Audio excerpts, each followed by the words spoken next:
Hey guys, Chad here with Canine Revolution Dog Training. Today we're starting a training program, rehabilitation program with a very special dog, all right? This dog's name is Murdoch. He was actually removed from a bad situation here pretty recently. So the story with him is he was a very young puppy. He got major infections in both eyes. Both eyes had to be removed as a result of the infections. And so at that point, basically his eyelids were sewed closed, right? And so now he just has skin and fur over where his eyes used to be, so he's not able to see at all.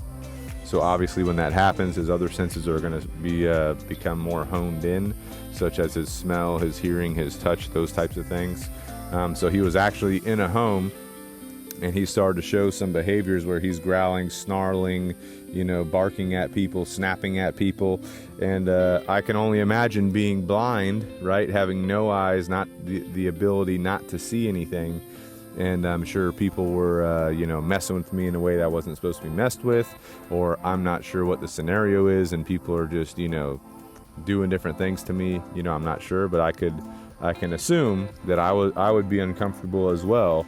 And if I can't control the situation, if I have no idea what's going on around me, I'm going to start barking, snarling, so on and so forth to kind of alleviate anything that's making me uncomfortable. So that's basically what was going on in this house. These people got to the point where they're trying to euthanize him. Totally unacceptable, totally doesn't need to be done.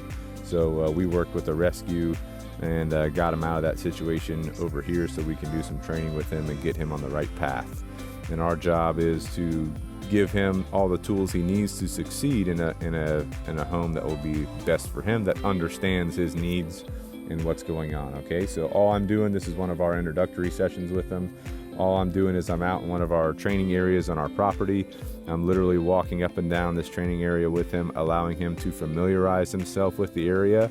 So I just want him to get the smell of the area, the feeling of the grass and the dirt and the pine straw and everything in the area, and also hear all the different noises, the bugs, the birds, everything that's going on around us.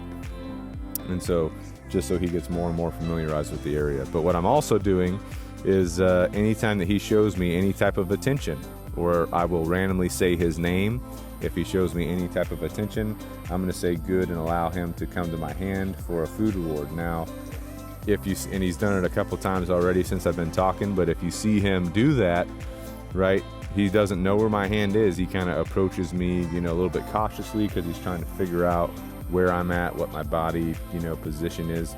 So I kind of lower my hand down to his nose level and just put it right in front of where he's going to be at and allow him to walk his nose into my hand, and then he'll smell the food reward and eat the food out of my hand. So that's kind of the goal in this session. Just familiarizing himself with the property, with the area we're primarily going to be working in, familiarizing himself with my voice, the way that I move, and then also associating me with high value food rewards, okay?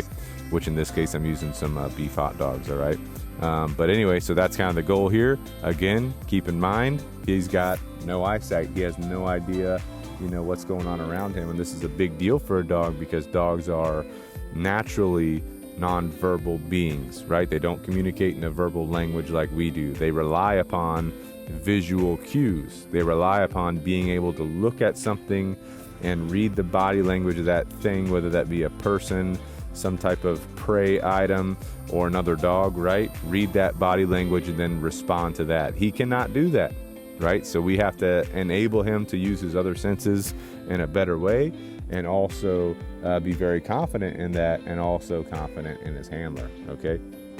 So as we're walking, you can kind of see him every once in a while looking towards the camera, and that's because he hasn't done this with the cameraman yet. So he's kind of like hearing the extra noises of the camera, the tripod, Ben who's carrying the camera, and so he's kind of looking up every once in a while. Now as I'm going, you'll see me kind of toss some food rewards on the ground, because as he's sniffing around, I just want to continue to build up a good association with the area, build up a good association with being with me.